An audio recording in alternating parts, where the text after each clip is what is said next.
तीरथ में धोखा हो गया विश्वास के आने से, 6 आदमी मर गए प्रसाद के खाने से।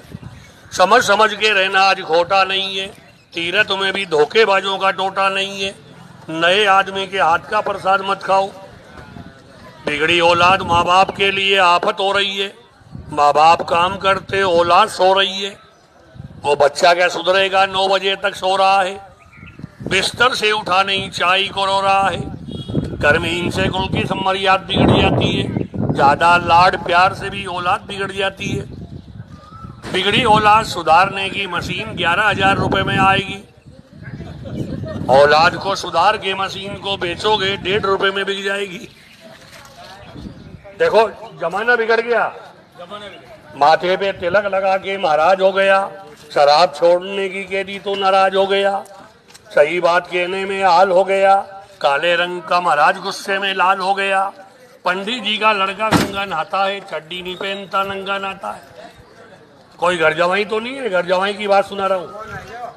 घर का बेदर किसे कहना न चाहिए, मर्द को ससुराल में रहना न चाहिए। ससुराल का सारा ही काम करना पड़ेगा, बहनोई होके साले से भी डरना पड़ेगा। लाचार बन रहना पड़े, कह सके को दम नहीं। घर जवाई की इज्जत होती गधे से कम नहीं।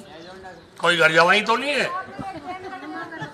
हाँ, ज्यादा दिन कंवारा रहना खोटा नहीं है, शादी के बाद उलझनों का टोटा नहीं है।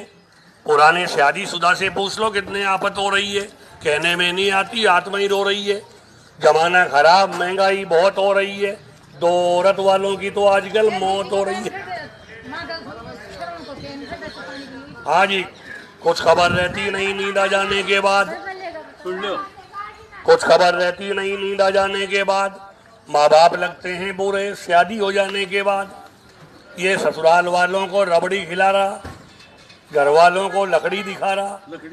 जमाना यहाँ तक खराब आ रहा, बाप को पूछता नहीं, ससुराल जा रहा। सासू की सेवा करना बहू के लिए अच्छी बात है, बहू भी एक दिन सास बनेगी, सच्ची बात है। पानी क्या छाने की आटा छानती नहीं है, खुद में अक्ल नहीं, सासू की मानती नहीं है। शादी करके लाए तभी से आफत हो रही है। सासू काम करती, बहू सो रही है। सासू भी खराब है, सासू भी बहू को बेटी की तरह समझना जानती नहीं है, डाकन की तरह खाऊ खाऊ करती है, मानती नहीं है। चौका धोए ना झाड़ू दे वो घर ही पक्का बासी है। जिस घर में औरतें रोज नींद आए वो घर ही सत्यानाशी है। ये बात घर पे जाके नहीं कहने की, मैं भी नहीं कहता हूँ, झगड़ा हो जाता है।